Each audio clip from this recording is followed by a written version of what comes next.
L'hanno fermato i carabinieri all'uscita dal posto di lavoro, sorprendendolo con alcuni capi d'abbigliamento appena sottratti all'outlet Coin a Zermandi Mogliano Veneto.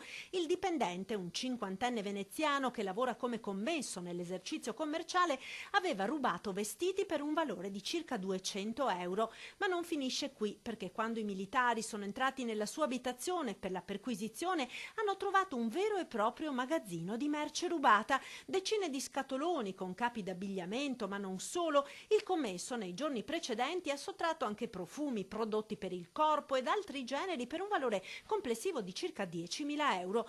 Tutta la refurtiva è stata sequestrata in attesa di essere restituita ai magazzini Coin.